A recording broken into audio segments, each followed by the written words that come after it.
2. On demande de déterminer les réels A, B, C tels que pour tout x appartenant à DDF, f de x égale à ax plus b plus c sur x moins 3. Donc, on va essayer de déterminer ça en même temps. Pour déterminer les réels, qu'est-ce qu'il faut faire? On a deux méthodes à utiliser. On peut faire la division euclidienne en prenant directement la fonction f de x. On fait la division euclidienne avec x moins 3. Ou soit, on fait quoi? On rend au même dénominateur de ce côté et on identifie par le réel qui est ici. On identifie par la fonction. Donc, moi, je vais utiliser la méthode d'identification. Donc, on écrit quoi? On écrit astérisque. Quoi? On va essayer de réduire ça. Donc, astérisque. Méthode d'identification.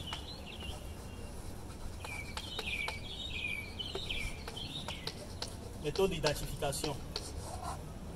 On va utiliser la méthode d'identification. En faisant quoi? Donc on écrit f de x égale à ax plus b plus c sur x moins 3. Donc ce qui veut dire que quoi? On va rendre au même dénominateur. Donc ça nous donne ax plus b facteur de x moins 3 plus c sur x moins 3. Maintenant on va développer le numérateur. Donc, on va aller ici pour développer. Donc, on aura ax fois x. Donc, on a ax carré. Ax fois moins 3. Donc, on a moins 3ax. Ici, on a b fois x. On a plus bx. Ici, on a b fois moins 3. On a moins 3b. Plus le c qui reste. Donc, plus c sur x moins 3. Maintenant, qu'est-ce qu'on fait? On va essayer d'analyser, de voir le numérateur ici et d'identifier le numérateur ici avec le numérateur de la fonction mère. Donc, ce qui revient à écrire que quoi? Ce qui revient à écrire ax carré. Ici, on va factoriser ici par x, ax carré plus facteur de moins 3a plus b facteur de x plus c moins 3b plus c moins 3b. Donc, ce qui revient à écrire encore que quoi? Ce qui revient à écrire ax. Pour le dénominateur, on laisse ça parce que ça ne nous intéresse pas. C'est le numérateur, c'est le réel a, b, c. On cherche, on ne cherche pas le dénominateur, c'est le numérateur qu'on cherche. Donc, on a besoin de ax carré plus moins 3a plus b x plus c moins 3b. Donc, c'est ce qui est ici que je viens d'écrire en factorisant ici par x. C'est ça ici. Maintenant, je vais identifier avec ma fonction qui est au départ ici. Donc, pour identifier, je prends le ax comme ça. J'identifie avec ça aussi. C'est-à-dire, je prends les degrés en fonction des degrés. Quand je prends le degré ici 2, je vais prendre le degré 2 ici aussi. Donc, j'aurai a x carré égale à quoi? Égale à 2x carré. A x carré égale à 2x carré. Même chose, quand je prends moins 3a plus b, facteur de x égale à quoi? Égale à 7x. Je suis en train d'identifier égale à 7x. Maintenant, ce qui me reste ici, c'est moins 3b égale à quoi? Égale à ce qui reste ici, 5. Donc, c'est ça qu'on appelle la méthode d'identification. Maintenant, je fais quoi? Je simplifie les x carrés. Ça part, les x, ça part. Donc, ce qui va me donner quoi? Finalement, j'aurai a égale à 2. A égale à 2. Maintenant, je remplace a ici. La valeur de a ici pour trouver le b. Donc, ici, j'ai a égale à 2. Je remplace la valeur de a ici. Donc, on a quoi? On a 3 moins 3 fois 2. Ça fait combien? Ça fait moins 6. Quand je tire le b, ça fera quoi? Ça fera, quand je ramène le moins 6 de ce côté, ça fait plus 6. 7 plus 6, ça fait combien? Ça fait 11. Ça fait 13 plutôt. 7 plus 6, ça fait 13. Donc, j'ai b égale à 13. Comme b me donne 13, je fais quoi? Je ramène le 13 de ce côté. Quand je ramène 13 ici, j'ai quoi? J'ai C moins 3B égale à 5. Donc ça veut dire que là où il y a B, je remplace le 13 là-bas. Donc ça fait 3 fois 13. 3 fois 13, ça fait combien? 3 fois 3, ça fait 9. 3 fois 1, ça fait 3. Donc 3 fois 13, ça fait 39. Donc j'ai moins 39. Quand je fais sortir moins 39, ça fait plus 39. Donc plus 39, plus 5, ça fait combien? Ça fait plus 44. Donc j'ai mon C égale à 44. Le C me donne 44. Donc à la fin, je vais écrire quoi? À la fin, je viens pour écrire le F de X égale à ça. F de X qui est ici, en remplaçant les A, B et C par leur valeur. Parce que je viens de trouver mon A et le B et le C. Donc, je reviens, j'écris quoi? Je écris F de X égale à... Mon A c'est quoi? C'est 2. Donc, j'écris 2X plus B.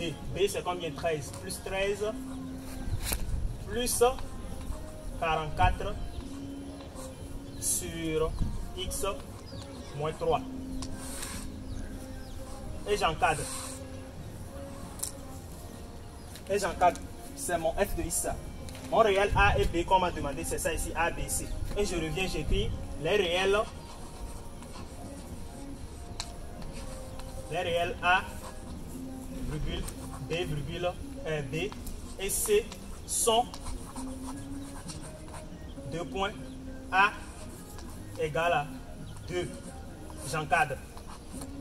Point virgule. B égale à 13. J'encadre. Et C égale à combien? 44. Et j'encadre ça aussi. Donc, c'est tout ce qu'on me demande. On m'a demandé les réels A, B, C. C'est tout. Maintenant, comme on vient de déterminer les réels A, B, C, on va faire quoi? On va déterminer la dérivée de la fonction pour trouver le tableau de variation maintenant.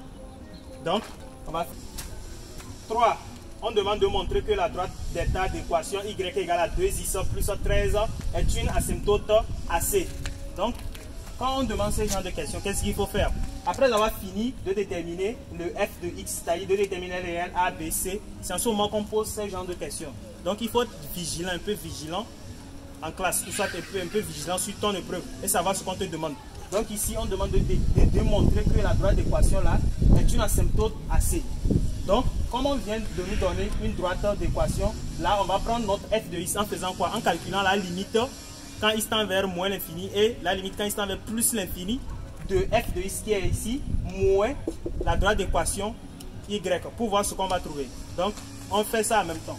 Donc ici, on a quoi? On écrit astérisque, calculons la limite. Non, plutôt les limites. Calculons les limites. Point. Ici, premièrement, on a gros point, limite en moins l'infini d'abord. Donc, on a limite quand x tend vers moins l'infini de quoi? De f de x moins y égale à quoi? Égale à la limite quand x tend vers moins l'infini de notre f de x. 2x plus 13 plus 44 sur x moins 3 moins quoi? Moins notre droite d'équation y qui est égal à 2x plus 13. Donc, c'est ça. Maintenant, on revient à la limite pour calculer. Donc, limite quand x tend vers moins l'infini de quoi?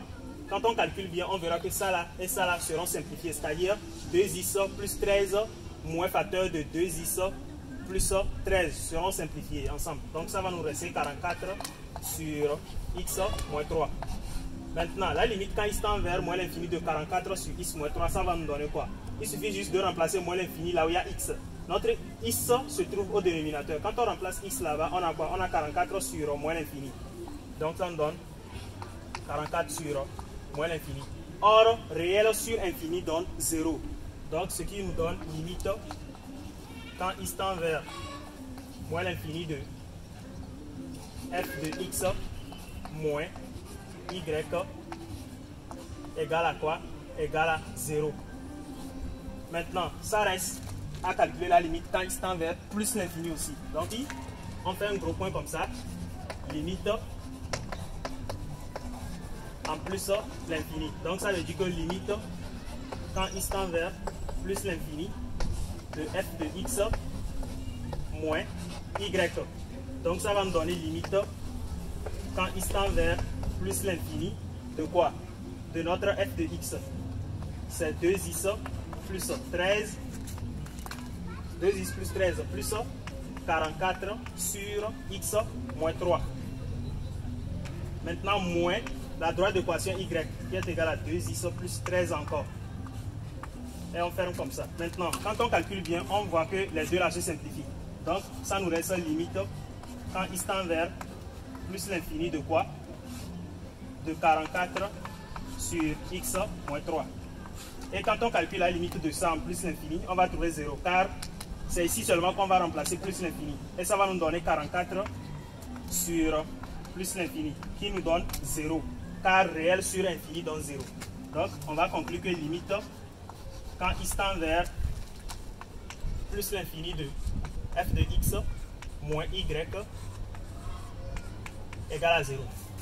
Maintenant, on conclut. On fait astérisque, conclusion.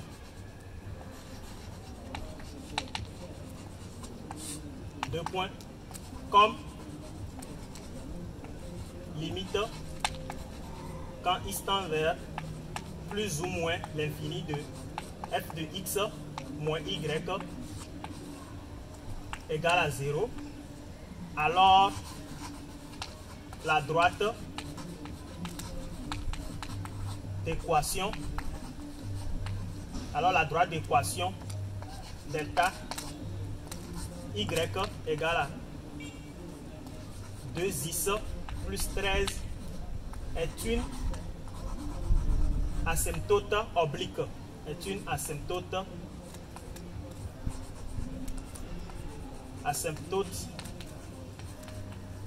oblique à C. Et on encadre, comme il n'y a pas d'espace, donc la droite d'équation delta y égale à 2x plus 13 est une asymptote oblique à C. Donc c'est ça. Ici, on demande la dérivée de la fonction f. Donc on va calculer la dérivée. Donc on écrit f' de x égale à quoi? Ici, dérivée de 2x, ça fait 2. Dérivée de 13, ça fait 0. Car 13 est une constante. Plus, ici, on a dérivé de quoi? Dérivé de u sur v. Donc, dérivé de 44, ça fait 0. Fois x moins 3. Maintenant, moins dérivé de x moins 3. Dérivé de x moins 3, ça fait quoi? Dérivé de x, ça fait 1. Et dérivé de moins 3, ça fait 0. Qui multiplie 44.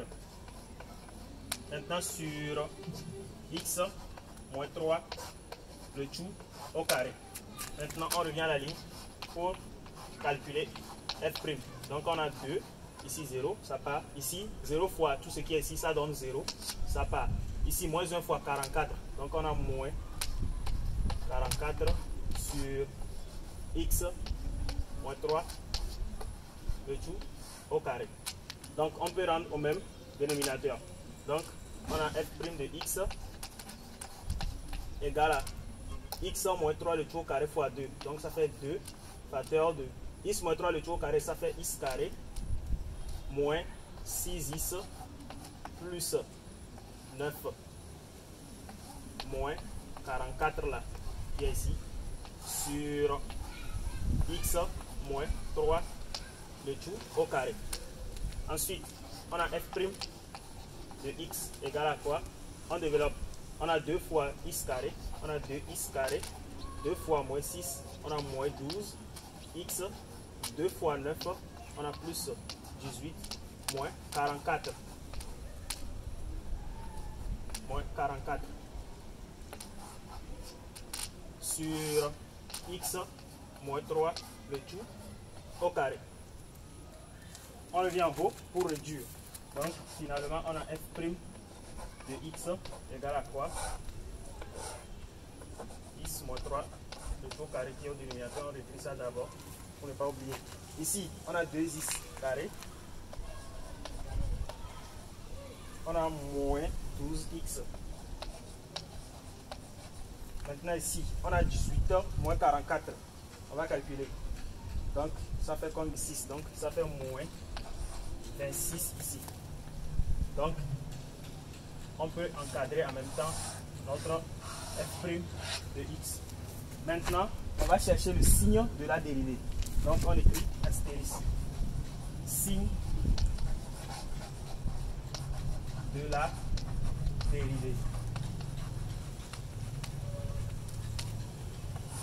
Le signe de la dérivée. Donc, on va chercher le signe de la dérivée. Donc, on écrit quoi? Quel que soit x, pour tout x appartenant à quoi? Au domaine de définition. À d de f, point virgule, x moins 3, le tout au carré, est supérieur à 0. Donc, le signe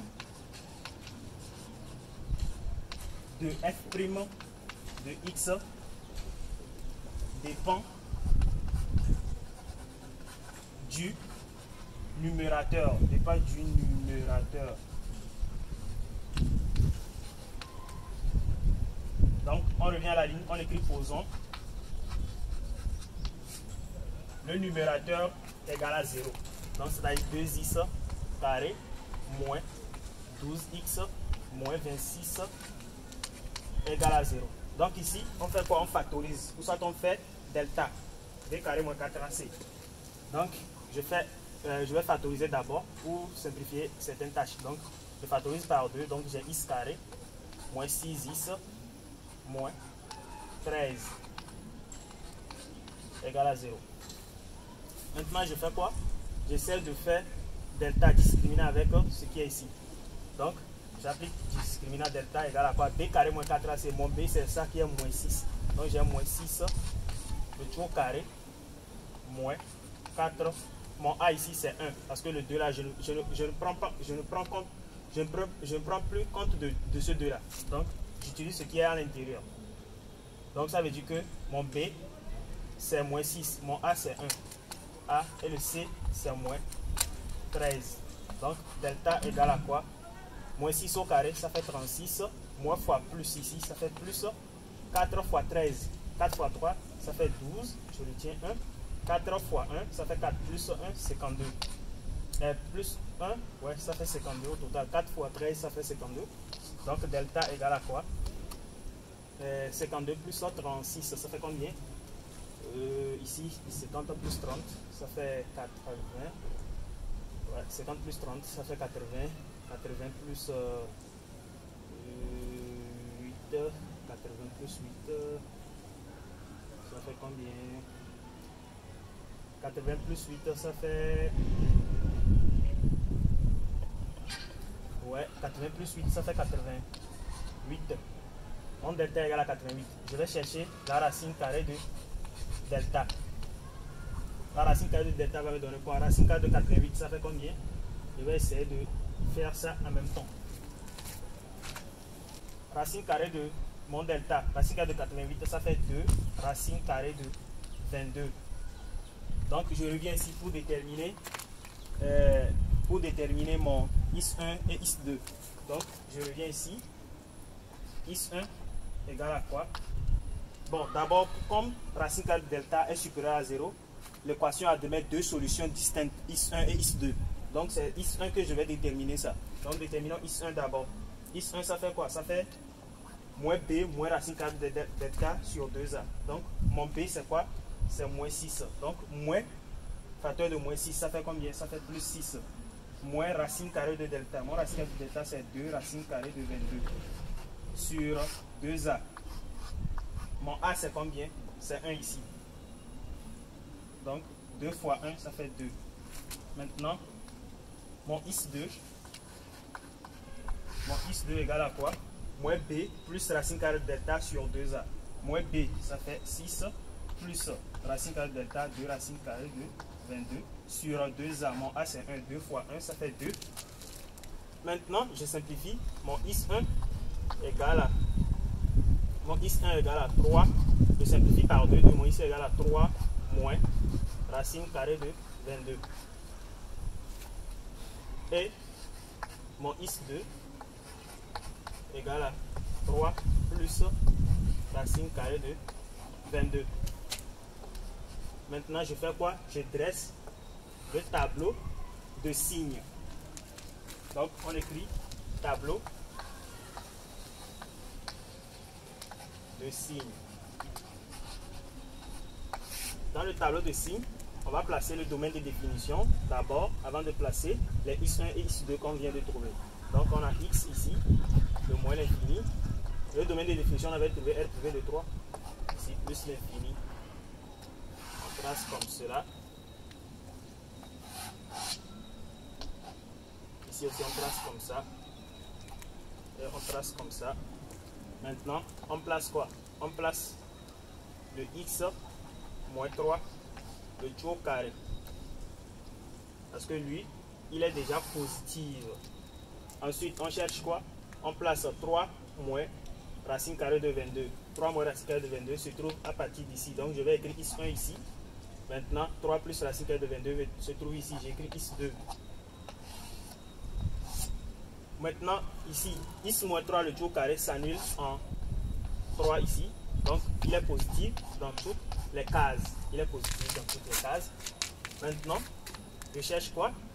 Je cherche le x1 et x2. Donc, je vais écrire quoi? Je vais écrire la fonction de x carré moins 12 x moins 12 x moins 26. Je fais comme ça. Maintenant, lui autre s'annule en x1 et x2. Donc, son signe ici c'est plus, au milieu ici c'est moins, moins et plus. Pourquoi? Car si le monôme, comment dirais-je? Car si une fonction polynôme a deux solutions, pour étudier son signe dans le tableau, quand on finit de placer là où les deux solutions s'annulent pour la fonction, qu'est-ce qu'on fait? Pour l'équation plutôt, qu'est-ce qu'on fait? On place le signe de A à l'extérieur, le signe contraire de A à l'intérieur des deux solutions soit des deux racines. Donc notre racine, c'est ça ici, x1 et x2. Donc on place les deux solutions ici. C'est tout. Donc maintenant, on essaie de faire produit. On fait produit des deux. Donc ici, on va faire le produit des deux fonctions. Donc on retrace comme ça. La suite en même temps. On fait comme ça. Ici. On a moins l'infini quelque part ici, là. J'écris mon x ici. Ici, on a moins l'infini. On a x1 ici. Ici, on a 3. On a x2 ici. Donc, le f' de x va nous donner quoi maintenant? C'est le signe de f' de x qu'on cherche maintenant. Donc, ici, on doit priver le 3. Le 3 sera privé dedans. Pourquoi? Car le domaine de définition, on a trouvé R privé de 3. Donc, ça veut dire qu'il n'y a pas 3 dedans. Donc, on prive le 3. C'est pour cela qu'on a tracé deux barres là-bas. On place les signes ici. Maintenant, on place les signes. Ici, on a quoi? Plus fois plus. Ça en donne plus ici. Ici, on a quoi? Plus fois moins. Ça donne moins. Ici, on a quoi? Plus fois moins. Ça donne moins encore. Et ici, plus fois plus. Ça donne plus. Maintenant, on va discuter suivant les valeurs de x. Donc, on écrit quoi? Quel que soit pour tout x appartenant à l'intervalle ouvert de moins l'infini à x1 ouvert union ouvert de x2 jusqu'à plus l'infini ouvert f'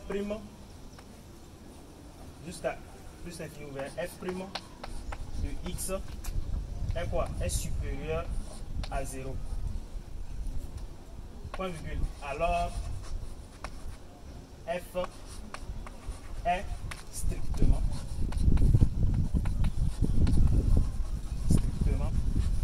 croissante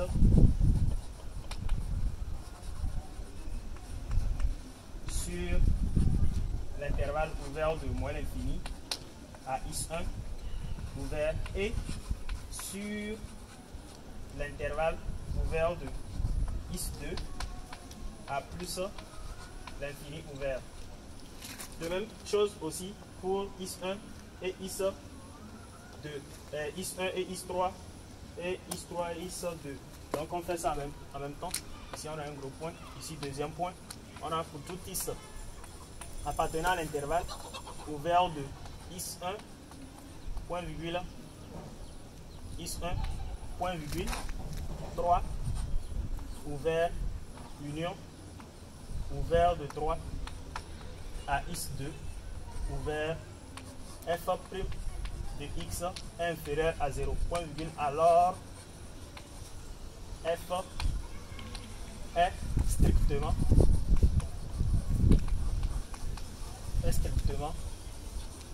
décroissante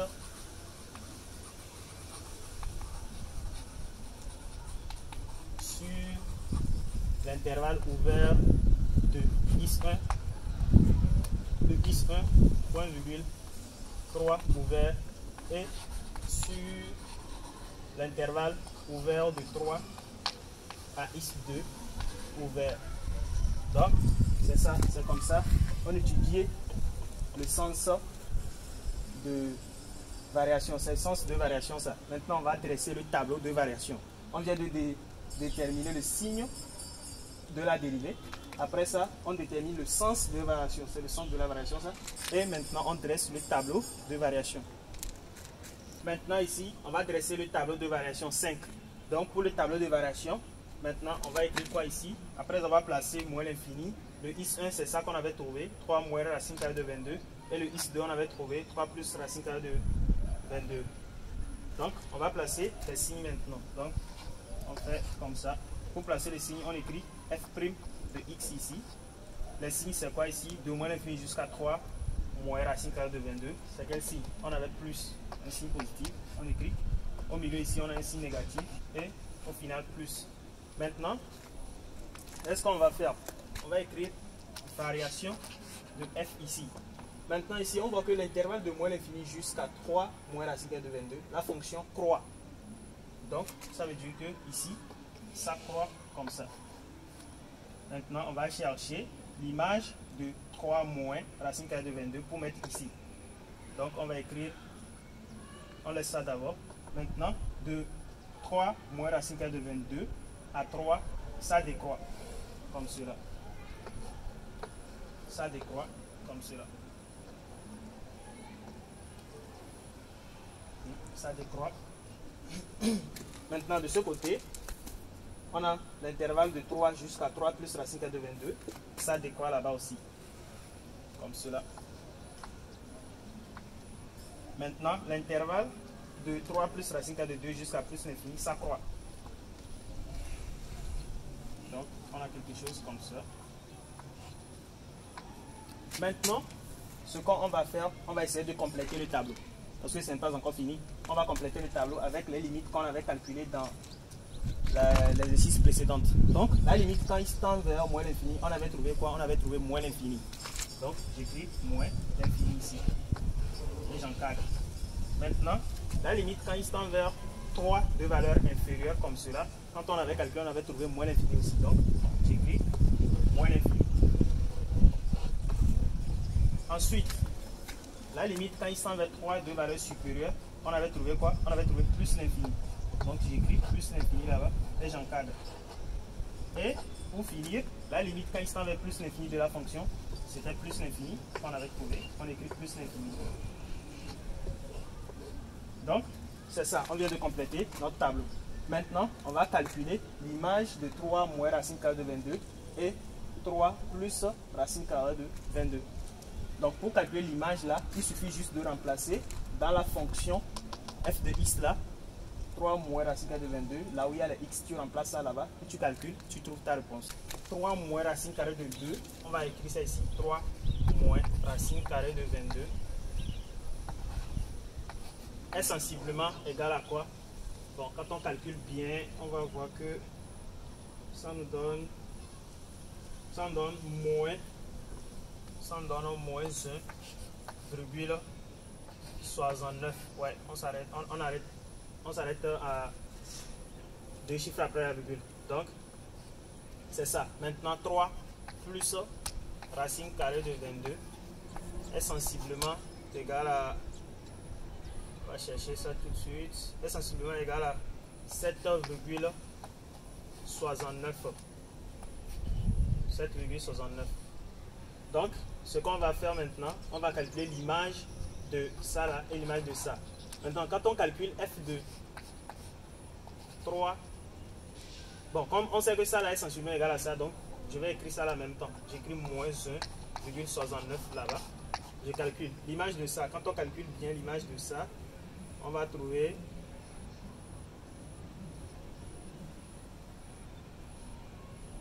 quand on calcule bien l'image de ça, on va trouver 0,23. Donc on trouve 0,23.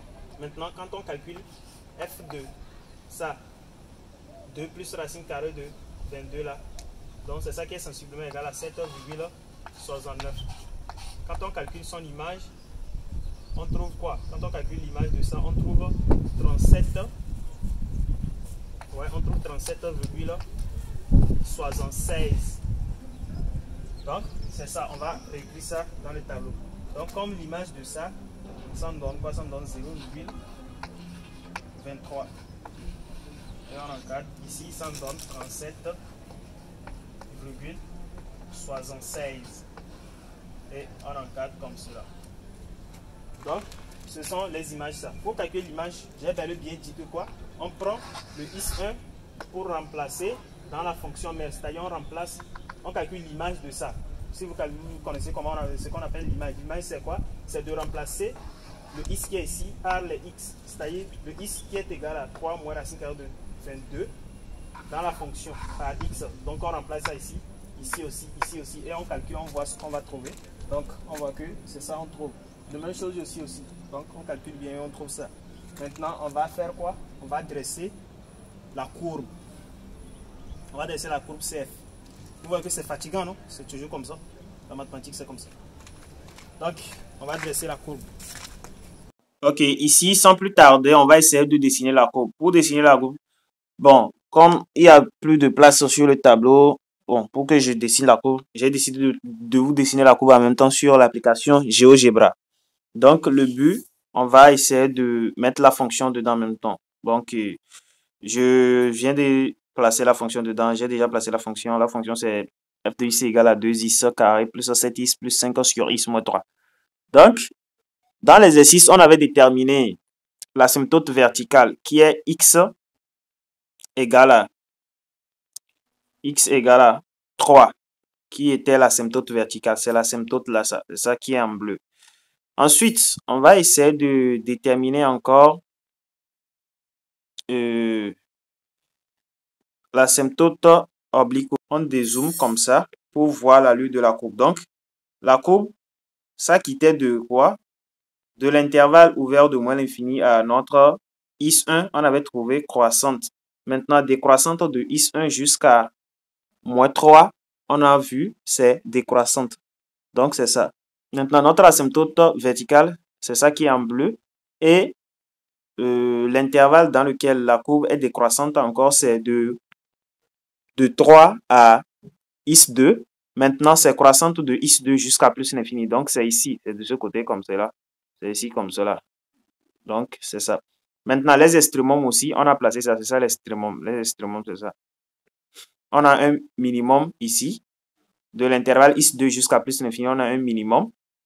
Maintenant, de l'intervalle de l'intervalle moins l'infini à is1, on a un maximum là-bas. Le maximum est ici, là, comme ça.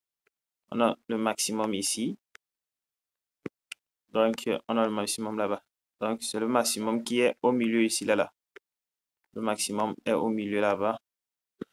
Donc, c'est tout. C'est la courbe, ça. L'asymptote oblique, autre. Un instant, je vais placer ça aussi. Asymptote oblique. Asymptote oblique. Je vais chercher. Bon, une droite comme ça. Hein. On va chercher une droite comme ça. Asymptote oblique. Autre. On vient ici. On pose Y égale 2x. C'est l'asymptote oblique, ça y égale à 2x plus 13. Donc, c'est ça notre asymptote oblique. Notre asymptote oblique, c'est ça qui est en rouge. C'est notre asymptote oblique qui est en rouge. Ça. Donc, je viens de construire ma courbe. Donc, c'est comme ça GeoGebra. Donc, c'est ça. C'est la fin de l'exercice aussi. Et n'oubliez pas de partager la vidéo avec vos amis et de liker la vidéo suffisamment et de vous abonner. Donc, on se dit à plus.